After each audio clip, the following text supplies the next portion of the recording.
Il a encore renouvelé sa bonté, sa miséricorde. Oh, avec notre Dieu, c'est de gloire en gloire. Amen. La façon dont il a été avec toi hier, ce n'est pas pareil aujourd'hui. Aujourd'hui, il a encore renouvelé sa bonté. Il est merveilleux. Il est glorieux. Alléluia. Amen. Alors, le Seigneur a un message pour toi et moi. Et pour moi. Amen. Amen. Le Seigneur veut nous parler. Le Seigneur veut nous corriger. Le Seigneur veut nous instruire. Afin que nous soyons propres à toute bonne œuvre, alléluia, afin que nous puissions agir comme il faut, étant que des citoyens, étant que l'armée de Dieu, étant que des fils de Dieu, parce qu'aujourd'hui, nous allons parler sur le Fils, alléluia, amen. Amen. Nous continuons toujours notre message. Nous continuons toujours notre thème où le Seigneur nous a recommandé, nous a donné comme thème que nous avons toujours sur la reconnaissance. Amen. La reconnaissance à Dieu et offrir des actions de grâce à Dieu. Bien aimé, cette année, nous voulons passer plus de temps à réjouir le cœur de notre Dieu, à réjouir le cœur de notre Seigneur, à poser des actes où quand le Seigneur regarde, le Seigneur est content. Le Seigneur se dit oui, il a compris qu'il doit reconnaître que je suis Dieu. Reconnaître Dieu dans ce que tu fais. Reconnaître Dieu avec le bien que le Seigneur te donne. Poser des actes devant le trône de Dieu qui montrent vraiment que tu es reconnaissant. Amen. Qui montre vraiment que tu vois la main de Dieu dans ta vie. Tu vis la grandeur de Dieu dans ta vie. Alors le Seigneur nous parle encore que nous devons avoir une vie organisée. Amen. On nous a parlé pour le premier message sur les livres de Genèse où on nous dira qu'au début, au commencement, la terre était vide et informe. Et nous avons vu que le Seigneur n'a pas laissé la terre dans cette condition. Le Seigneur a mis de l'ordre. Le Seigneur a organisé des choses. Il a placé chaque chose à sa place. Voilà pourquoi cette année, le Seigneur, le Saint-Esprit te demande, il me demande, afin d'organiser nos vies. Quel est l'état de ta vie, bien-aimé? Comment tu mènes ta vie, bien-aimé, en tant que chrétien? Chrétien, tant que disciple de Dieu, des disciples, des gens disciplinés. Alors c'est ce que le Seigneur nous parle. C'est le message de l'année. Alors sois attentif. Après ton attendement, heureux celui qui écoute. Alléluia. Heureux celui qui lit, celui qui met en pratique la parole de Dieu. Gloire soit rendue à notre Dieu. Je bénis le Seigneur parce que la semaine passée, le Seigneur nous a parlé sur positionner nos priorités. Amen. Positionner nos priorités. Comment tu positionnes tes priorités? Mais des fois, les chrétiens, nous sommes un peu, nous vivons un peu notre vie de chrétienté, un peu de jour au jour. On regarde, même notre vie, des familles, on vit ça un peu, on ne regarde pas. Mais le Seigneur nous a parlé le dimanche passé, c'est positionner nos priorités. J'aime bien ce que le Seigneur nous a dit par la bouche de son serviteur, le récit où on nous parle de Marie. J'aime bien cette femme Marie, amen. On nous dira que alors que Marthe était en train de préparer, alors que Marthe n'avait pas la révélation pour comprendre, non, dans ce moment, je ne dois pas être dans la cuisine comme le feu de phare. Alors que sur le temps de la prière, tu dis non, je devais prier à 12 heures. Non, je prierai même à 13 heures. Que je termine d'abord le pondou. Que je termine d'abord. Non, quand c'est le temps de la prière. Quand c'est le temps de la prière, le maître est là. Il attend. Marie avait compris. Elle a compris que non, je ne peux pas aller aider ma soeur. Je dois être au pied du maître. Parce que lorsque le maître est là, il dit des bonnes choses. Parce que lorsque le maître est là, il s'occupe de mon problème. J'aime bien cette femme Marie. Nous voyons encore que Marie, alors qu'il était invité chez Jésus, il y avait Lazare, il y avait Marie, il y avait aussi Marthe. Marthe toujours, elle s'occupait toujours de choses, des travaux domestiques. Mais on nous dira que Marie avait compris, non, le Seigneur est là, alléluia. C'est le temps de l'adoration, alléluia. On nous dira que Marie a apporté l'huile. Il est venu avec, il a commencé à oindre le pied du Seigneur. Marie s'est toujours positionnée sur priorité, alléluia. Soyons des maris, amen. Ceux-là qui savent positionner ses priorités. Alors aujourd'hui, le Seigneur a encore un message pour toi et pour moi. Amen.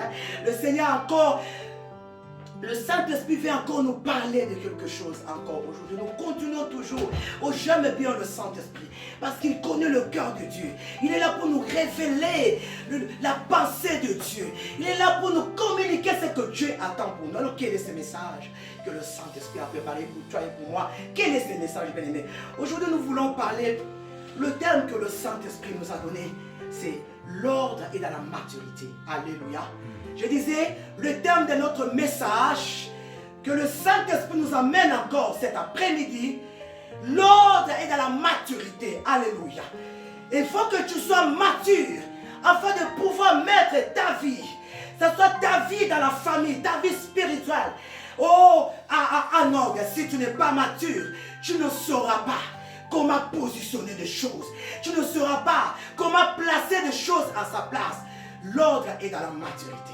Je verrai plus parler sur la maturité spirituelle. Amen.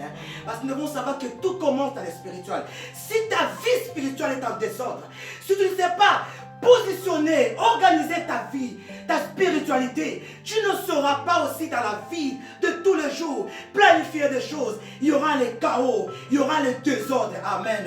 Alors le Saint-Esprit nous parle aujourd'hui, comme je disais, nous allons lire deux passages que le Saint-Esprit nous a révélés aujourd'hui. Deux passages, nous allons lire dans la Galate 4, et nous allons aussi lire dans l'Ancien Testament, dans le livre de Jérémie. Amen. Est-ce que nous sommes prêts? Préparons nos Bibles, toujours bien de toujours avoir sa Bible en main. Amen. Gloire au Seigneur. Alors je disais, nous lisons deux passages. Nous commençons dans Galates 4. Nous lisons les deux premiers versets. Et nous allons aussi lire dans Jérémie, premier verset 10. Alors je lis la parole de Dieu. Or, aussi longtemps que l'héritier est enfant, alléluia, or, aussi longtemps que l'héritier est enfant, j'ai dit qu'il n'est différent en rien d'un esclave, quoi qu'il en soit le maître, quoi qu'il est le maître, mais parce qu'il est enfant, mais il est sous des tuteurs et des administrateurs jusqu'au temps marqué par le Père. Nous lisons Ésaïe, nous disons plutôt Jérémie. Jérémie 1er. Lisons juste le verset 10. Amen. J'ai lu la parole de Dieu. L'Éternel me dit, voici je mets ma parole dans ta bouche.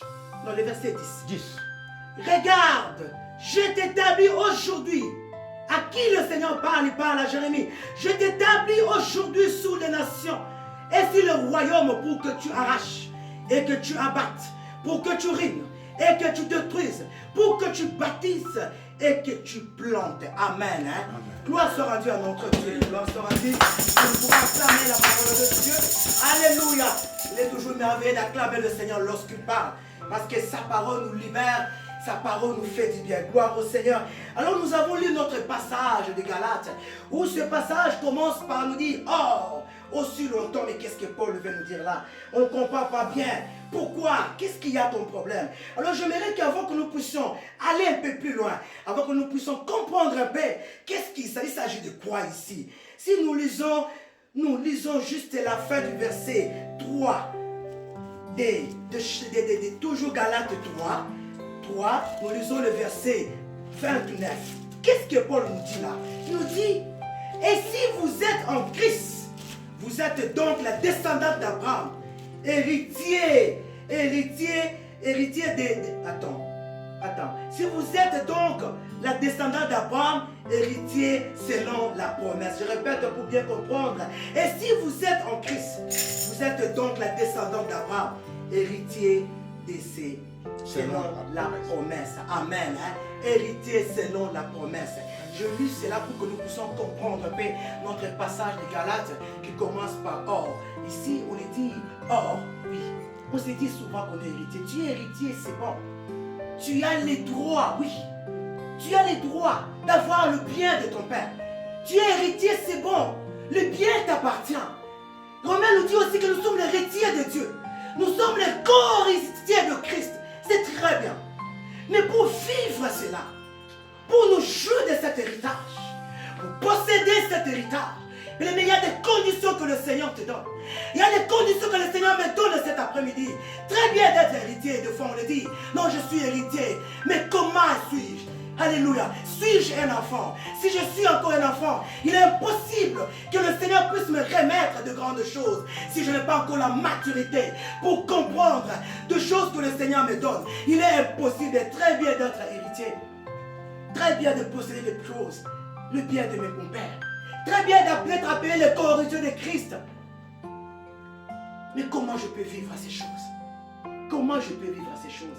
On le dit qu'aussi longtemps que l'héritier est enfant, aussi longtemps que tu es encore un bébé spirituel, aussi longtemps que tu ne comprends pas encore de choses, il est difficile. Il est difficile qu'on puisse te remettre de grandes choses. Mais de qui est un enfant? Parlons un peu, définissons un peu le comportement d'un enfant. Définissons un peu l'attitude d'un enfant. Il est comment? L'enfant est toujours là. On doit toujours le pousser. Non, on va faire ceci, on va faire cela. As-tu fait ton devoir?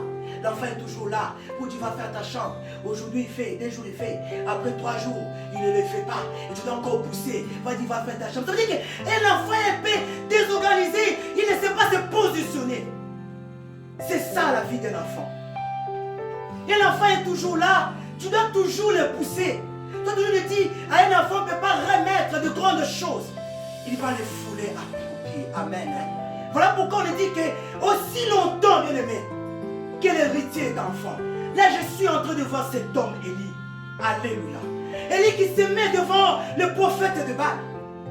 Élie qui commence là, il est là en train de reprocher les enfants d'Israël, le peuple d'Israël, le peuple qui a marché avec Dieu. Ce peuple, ils ont vu la grandeur, la puissance de Dieu. Dieu a combattu pour eux devant le géant. Ce peuple qui devait être déjà de grand, ce peuple qui ne devait pas s'agiter. Élie qui dit à ce peuple, jusqu'à qu'accrochez-vous des 2 côtés. Alléluia. Élie reproche le peuple d'Israël. Il a dit, mais jusqu'à quand? Tantôt vous êtes avec Dieu, tantôt vous êtes avec Baal. Jusqu'à quand clocherez-vous de 2 côtés? Jusqu'à quand ta chrétienté? Jusqu'à quand ton intimité? Jusqu'à quand ta vie avec Dieu sera toujours agitée? Alléluia. Non, le Saint-Esprit te pose et me pose la question. Jusqu'à quand ta communion avec le Saint-Esprit sera toujours agitée? Jusqu'à quand? Jusqu'à quand le Seigneur peut te dire, oh oui, je vois qu'il a de la maturité. Je vois qu'il a compris. Donc je vais le confier de grandes choses. Jusqu'à quand ton église? Ça fait combien d'années tu vis à l'église? Ça fait combien d'années que tu es converti? Ça fait combien d'années que tu es prêché? Lorsque les gens viennent dans ton église, ils trouvent encore des disputes, des choses, des bébés spirituels. Et les gens se posent des questions pour dire, est-ce que vraiment ils ont compris des choses? Alléluia. Est-ce que vraiment ils comprennent des choses? Non, aujourd'hui le Saint-Esprit vient nous enseigner afin que nous puissions avoir la maturité. La maturité qui va t'aider à voir des choses. Il dit non, non, j'allais toujours en retard à l'église. Non, non, non, non, j'ai compris que je ne dois plus aller en retard à l'église. J'ai compris que je dois me réveiller à temps. Afin que je sois à temps à l'église, c'est ça la maturité. Et le Saint-Esprit va t'aider à comprendre. La maturité t'aide à comprendre que non, non. Quand il s'agissait d'obéir au Seigneur, quand je prenais des engagements, j'ai dit moi, dorénavant, je ferai telle chose pour Dieu. Et quand le moment arrive, je ne le fais pas. Mais lorsqu'on est dans la maturité, tu devais être discipliné. Alléluia. L'ordre accompagne aussi. On doit aussi être des chrétiens disciplinés. Si nous ne sommes pas disciplinés, c'est aussi impossible. Voilà pourquoi on nous appelle des disciples. Amen. De gens disciplinés. Et lorsque je prends l'engagement, lorsque je me dis je vais faire telle chose, c'est ça l'organisation. Lorsque je m'organise à faire telle chose, je ne me réveille pas le matin, surtout pour le Seigneur bien-aimé. Cherchez premièrement le royaume dessus. Mais tu peux te dire non, je ne vais pas à l'église parce que je vais rester à la maison, je vais repasser. Parce que j'ai trop de vêtements à faire. Crois-moi que le diable viendra. Il va te mettre à mouiller. Que tu ne sauras même pas faire ce que tu allais faire. Et à la fin de la journée, tu diras, oh, pourquoi je suis resté à la maison? Pourquoi je ne suis pas allé à l'église? Je n'ai même pas fait ce que j'allais faire. Cherche premièrement le royaume. Lorsque j'honore Dieu, lorsque j'applique le roi, l'ordre divin, lorsque je vis la maturité à moi, et me crois-moi, le Saint-Esprit sera toujours là pour t'aider. Tu auras des moments difficiles, mais le Saint-Esprit sera toujours là pour t'aider. Alléluia. Alors on nous dit quoi? On nous dit jusqu'à quand? Élie était étonné. Élie croyait que ces gens pouvaient comprendre. Mais lorsque nous lisons ce que les enfants disent, le comportement des enfants d'Israël, c'est notre comportement, mais des fois on dit pas à Israël au Sinaï. C'est ce que nous sommes maintenant. C'est ce que nous sommes maintenant. Tu as vu la main de Dieu. Tu as vécu la grandeur de Dieu. Mais lorsqu'il s'agit de travailler pour le Seigneur, on voit ton agissement, ça ne va pas. Et mais il y a des fois, on trouble le Saint-Esprit. Alléluia. Il y a des fois, le Saint-Esprit te voit à des moments engagés. Oh, tu te dis, je me réveillerai, mais la très tôt pour prier. Laisse-moi vous dire une chose. Je me suis toujours dit, engagé, toujours à me réveiller, matinal pour prier. Mais je l'ai fait après, je retombe encore. Savez-vous pourquoi? Parce que je n'avais pas organisé ma journée. Je dors tard. Mais si tu dors tard, est-ce que tu seras te réveiller à 5 heures pour prier? Non. Tu vas peut-être te réveiller, mais tu vas prier parce que tu veux tout simplement remplir ta tâche. Mais si tu organises ta journée, tu dis qu'à 7 heures, je dois être au lit. j'arrive à me réveiller trop tôt matin pour causer, dialoguer avec mon Seigneur, tu le feras. Alléluia. Amen. Alors le Seigneur est en train de nous dire cet après-midi, où est ta maturité? Ça fait combien de temps que tu es converti, bien-aimé? Tu grandis physiquement, tu as 50 ans, tu as 30 ans, très bien. Mais spirituellement, tu as quel âge? Alléluia. Spirituellement, j'ai quel âge? J'ai quel âge? Suis encore là pour qu'on me pousse toujours? Pour qu'on me dise toujours non? Le Seigneur veut ça. Et quand on te dit pas ça, je ne viens plus à l'église. Il est temps de te révolter, bien-aimé. Jésus revient bientôt. Ce n'est que des fils et des hommes matures qui pourront reconnaître le temps que nous sommes. Tant que je reste toujours un enfant, je ne saurais pas reconnaître le temps que nous sommes. Le Seigneur est en route. Amen. Le Seigneur est sur le chemin. L'époux est là. Il vient pour te prendre, il vient pour me prendre. Alors prépare ta robe à toi. Chaque jour de ta vie, tu dois coudre ta robe. Alléluia. Alors il faut être mature pour savoir coudre ta robe. Gloire soit au Seigneur. Voilà pourquoi je suis en train de voir cet homme. Je suis en train de lire les livres d'Hébreux. Là où nous voyons, l'auteur est entré, le Saint-Esprit est entré de s'étonner. Il dit, nous avons des choses plus compliquées à vous dire. Le Saint-Esprit veut te dire des choses, des remarques, des choses plus compliquées. Mais c'est parce que nous sommes devenus là à comprendre. Nous retombons comme les enfants d'Israël. Nous redevenons comme des enfants. Où on doit nous apprendre des petites choses, comment aimer Dieu. Comment pardonner lorsque je suis mis? On ne va plus m'enseigner comment pardonner. Je saurais comprendre, non. Ma soeur, mon frère m'a fait du mal. Le Seigneur me dit de pardonner. Alors je dois pardonner. Amen. La parole nous dit quoi? Vous qui devez être de maître. Toi, bien-aimé, moi. Vous qui devez être de maître. Mais qu'est-ce qu'il fait? Qu'est-ce qu'il fait que tu retombes? Moi qui devais être de maître. Moi qui devais enseigner les autres. Moi qui devais apprendre les autres. Moi qui devais pousser les autres. Mais qu'est-ce qu'il fait? Qu'est-ce qu'il fait que j'arrive encore qu'on puisse commencer à m'enseigner de petites choses, de choses de l'économie, de choses que j'avais déjà appris quand je venais à peine de me convertir. Mais qu'est-ce qu'il faut? Qu'est-ce qu'il fait? Vous qui devez être de maître, vous qui devez déjà avoir la maturité spirituelle, vous qui devez déjà avoir une vie organisée, tu devais déjà avoir le chemin de ta vie. Ta famille qui devait déjà être une famille où les gens, lorsqu'ils viennent, ils disent réellement, nous voyons Dieu lorsque nous voyons cette famille. Réellement, il y a des enfants matures. La maturité ne dépend pas bien aimé que tu sois grand. Tu peux être petit comme tu es Aaron, mais tu as la maturité. Tu as compris qui est Dieu par rapport aux personnes qui sont plus âgées que toi. C'est ta relation avec Dieu. C'est ton intimité avec Dieu qui va faire que tu puisses grandir. Mais laisse-moi me poser une question. Quel est l'état de ton agenda spirituel? Alléluia. Quel est l'état de mon agenda spirituel? Est-ce que j'arrive même à consulter à la fin de la journée mon agenda spirituel pour me demander qu'est-ce que je fais aujourd'hui pour Dieu? Alléluia. Pour me dire qu'est-ce que je fais? Qu'est-ce que quelle tâche je remplis aujourd'hui pour Dieu? Mais tu dois avoir ton agenda spirituel. Lorsque tu te réveilles le matin, tu te dis je vais aller au travail, je vais préparer, mais je vais aussi proclamer le temps où je vais parler avec mon Dieu, où je vais rentrer en communion avec mon Dieu. Alléluia. Je vais planifier. Alléluia. Des fois lorsqu'on me demande, maman Angèle, quelle est ta journée aujourd'hui? Non, je vais aller au travail. Non, je vais préparer. Non, je vais retourner. On entend même pas maman Angèle dire, non, à midi ne m'appelle pas maman Georgine, parce qu'à midi, je serai avec mon Seigneur. Je serai au rendez-vous. Je vais parler avec mon Dieu. Là où le Seigneur va me rendre mûr. Là où le Seigneur va me rendre mature. On n'entend pas nous dire ça. Et la journée finit comme ça. Et c'est à minuit, comme le serviteur le dira, ça m'est passé. À minuit, tu es là, tu te mets, tu commences à dire, Seigneur, merci pour ça. Seigneur, tu es fatigué. Parce que tu n'as pas consulté ton agenda spirituel. Parce que tu n'as pas mis ton agenda spirituel en vue. Alléluia. Alléluia. Amen. Consulte ton agenda spirituel. Il est très important, bien-aimé. Je disais que tout commence dans le spirituel. On a dit que la terre était informe.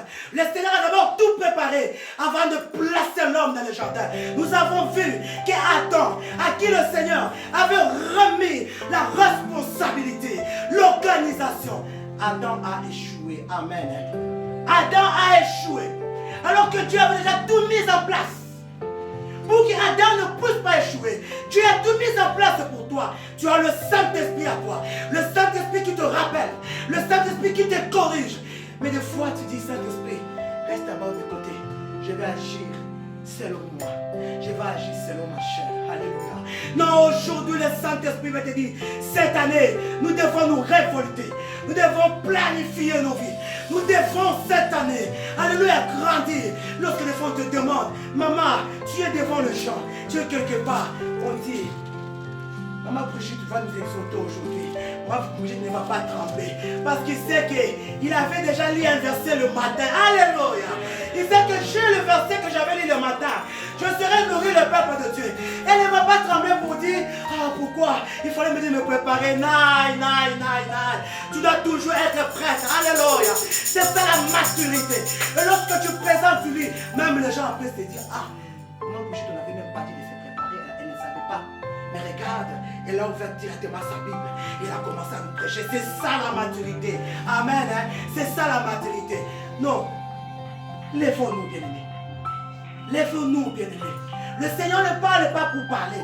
Si le Seigneur nous a donné cet homme de l'année, si le Seigneur nous a confié cet homme de l'année, ça veut dire que Dieu a vu en toi et en moi qu'il y a quelque chose. Il y a les tohiboyés, il y a le désordre. Il y a quelque chose que tu ne fais pas bien. Oh, jamais Dieu, il est merveilleux. Il ne nous laisse pas dans le chaos. Alléluia. Il ne te laisse pas dans le chaos. Il ne permet pas que le diable vienne. Voilà même pourquoi le Seigneur a envoyé Élie pour réveiller le peuple d'Israël. Pour leur dire jusqu'à quand tu seras toujours un enfant. Jusqu'à quand tu vas toujours clocher. Tantôt tu viens à l'église. Tantôt tu fais, moi tu viens pas. Tantôt tu aimes tuer. Tantôt, non. Positionne-toi. Alléluia. Positionne-toi. Alléluia. Alors je disais, qu'est-ce qu'il fait, bien-aimé? Qu'est-ce qu'il te faut? Qu'est-ce qu'il fait? Que des fois je trouble le Saint-Esprit. Et un moment on voit, on dit, ah, on voit David, Seigneur, il est vraiment rempli. Mais un moment, on dit, David, tu as prié aujourd'hui. Ah, je m'en d'achèver. Je le ferai après. Le Saint-Esprit qui dit, mais c'est lui qui modérait. C'est lui qui a mis les gens dans la présence de Dieu. Il y a des fois, le Saint-Esprit ne comprend pas. Arrêtons de troubler le Saint-Esprit. Arrêtons de troubler le Saint-Esprit. Laisse le Saint-Esprit te conduire. Alors je disais quoi? Je disais, mais qu'est-ce qu'il faut? Qu'est-ce qu'il fait? Que un moment je suis, pour mes fois, mature. Poser des actes qui montrent réellement cet homme connaît le Dieu qu'il sert. Alléluia.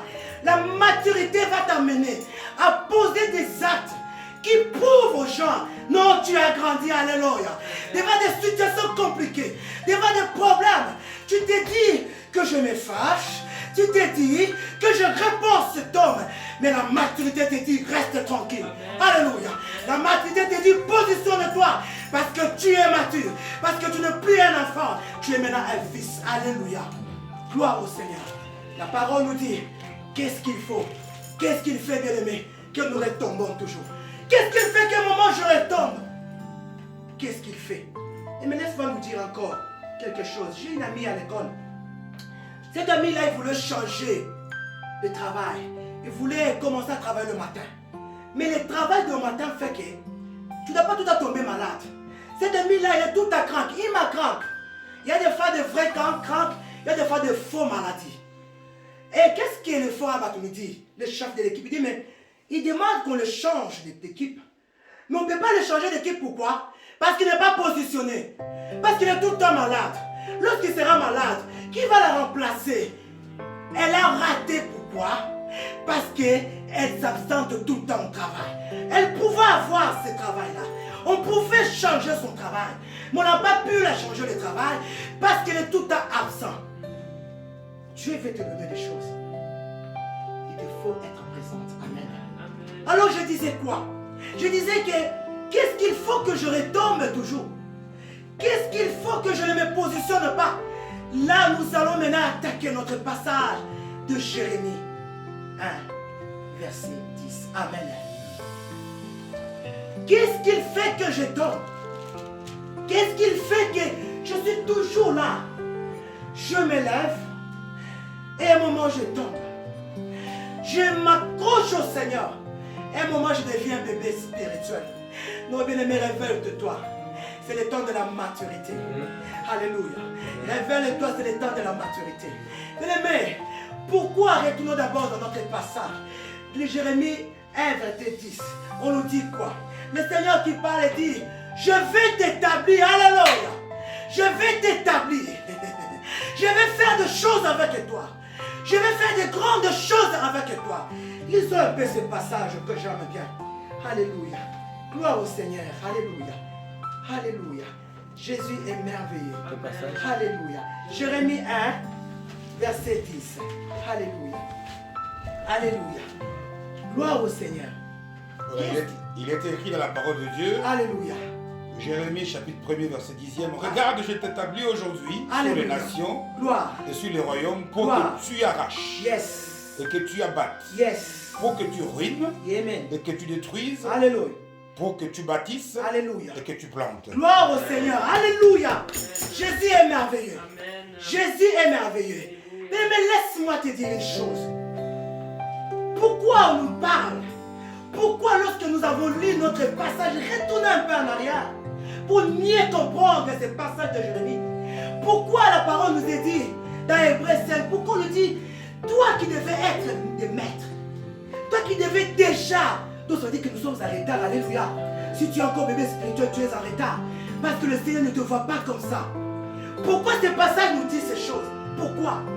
Parce que lorsque nous lisons encore notre passage des Galates, lorsque nous descendons à la fin, lorsque nous descendons juste un peu le verset, nous commençons par le verset 3. On nous dit que Dieu a fait de nous des fils. Alléluia.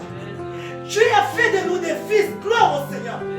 Et Dieu a envoyé l'esprit de son fils à nous. Amen. Alléluia. J'avais dit que à moi, j'ai l'esprit de Christ.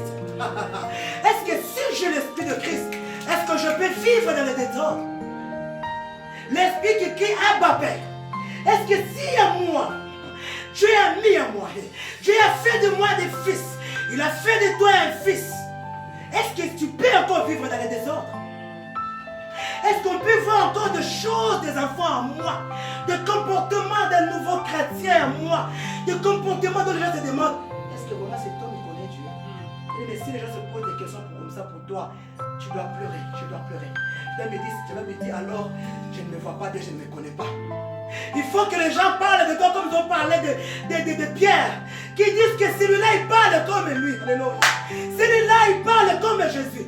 Ils ont reconnu Pierre, parce que Pierre parlait comme Jésus. Parce que Pierre s'est tenu comme Jésus. Ils ont dit, tu étais avec le Seigneur. Est-ce que lorsque les gens te voient parler, ils reconnaissent que tu parles comme Jésus? Ils reconnaissent que tu es mature. Mais c'est de la maturité que nous sommes en train de parler. C'est de la croissance que nous sommes en train de parler. L'organisation, tu dois mettre de la maturité pour que tu sois bien organisé. Alors je disais quoi? Je disais que notre passage de Jérémie entre en vue.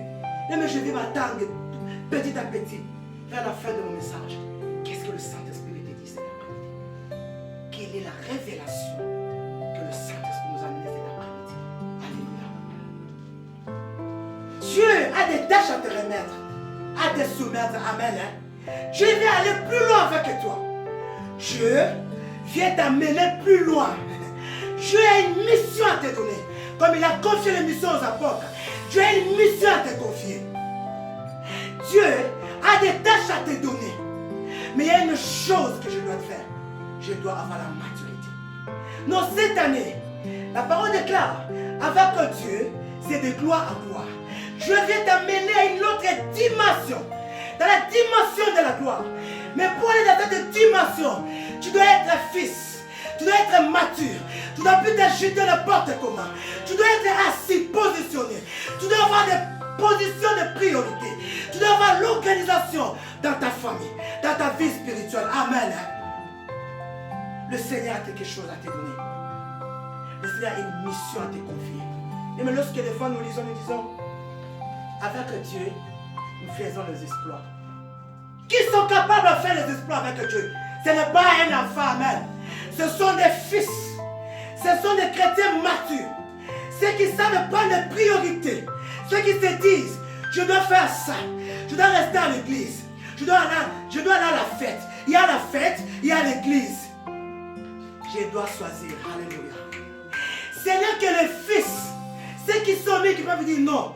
Je vais à la fête. Mais lorsqu'il est 23h, je prends mon sac. Je retourne. Parce que demain dimanche, parce que je suis mature, parce que je suis un fils, j'ai un rendez-vous avec mon Dieu. Amen. C'est ça la maturité. Lorsque tu sors en toi, que tu commences à agir de la sorte, rappelle-toi, dis-toi que je commence à comprendre Dieu. Je commence à avoir la maturité. Mais lorsque tu vois encore en toi, Dieu va comprendre. On est à la fête, non? Je dis, regarde quand même. Tu dois me faire plaisir à ma soeur. Oui! Tu dois faire plaisir à ta soeur, à ton frère. Mais cela ne dit pas qu'il faut que tu restes jusqu'au petit matin. Et le dimanche, le Seigneur est là. Il regarde sur ta chaise, la personne. Et le serviteur de Dieu qui est en train de donner le message de l'année. Le message où tu ne dois pas manquer le dimanche. Lorsque tu viens un autre dimanche, tu es amoureux, tu te dis, mais je ne comprends pas qu'est-ce que le message dit. Le message n'est pas dur. C'est parce que tu n'es pas mature. Tu ne positionnes pas ta vie. Tantôt aujourd'hui tu es à l'église, tantôt tu n'es pas à l'église. Mais comment veux-tu grandir? Alléluia. Comment veux-tu grandir? On est grandi que comme on est ici, on est comme des maris. On est là toujours au pied du Seigneur. On comprend que quand le Seigneur est là, je dois être au pied du Seigneur. Tu vas avoir la maturité. Tu as compris que dans ta vie, dans ma vie, il y a beaucoup de choses que je dois mettre en ordre. Il y a beaucoup de choses que je dois enlever. Non, parce que j'ai compris cet après-midi, le Seigneur me dit, il y a des tâches à me remettre. Oh, moi je vais avoir ces tâches-là. Qu'il a des tâches à me donner, il y a des missions à me confier. Que le Seigneur me demande. Il veut me voir mature. Il veut me voir mature. Alors, quelles sont ces choses-là? Il y a des choses que tu dois enlever dans ta vie. Amen. Il y a des choses que je dois détruire dans ma vie. Il y a des choses que je dois déraciner dans ma vie. Mais je veux planter de bonnes choses. Oui, j'ai compris que je dois avoir la maturité. Oui, j'ai compris. Je dois faire la priorité. Mais enfin, pour que je puisse d'abord planter de bonnes choses, bien-aimé, il faut que je puisse d'abord reconnaître des mauvaises choses qui sont en moi. Des comportements qui font que je ne grandis pas. Des années passées auprès du Seigneur, je reste toujours le même. Je ne sais même pas dire un verset, retenir un verset de la Bible. On ne me reconnaît même pas lorsque je suis devant les païens. Si je suis chrétien ou pas. Oh, que c'est triste, bien-aimé. Que c'est triste.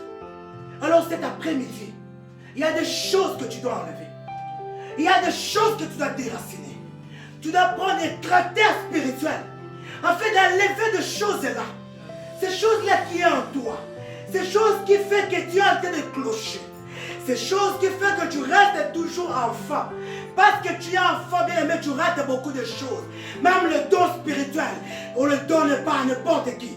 Le Saint-Esprit donne le don spirituel à ceux qui sont mûrs. Parce que tu sauras comment le gérer. Amen. Le Seigneur t'appelle cet après-midi. Le Seigneur t'appelle cet après-midi. Le Seigneur te dit, il y a des choses que tu dois déraciner. Quelles sont ces choses-là? Je ne connais pas. Moi, j'ai mes choses à moi que je dois enlever. J'ai des comportements à moi que je dois enlever. Ce comportement qui fait que je me retrouve toujours au départ. Je me retrouve toujours comme si je venais à peine de connaître Dieu. Alors que la parole dit que Dieu a fait de moi ses fils. Dieu a mis en moi l'esprit de son fils. Alléluia. Bien-aimé, c'est quoi pour toi? Nous allons prier, bien-aimé. Tu dois prier, bien-aimé. C'est quoi pour toi? Quelle est cette chose-là? Dieu veut t'établir. Dieu veut t'amener plus loin. Dieu veut te confier de grandes missions. Dieu veut t'amener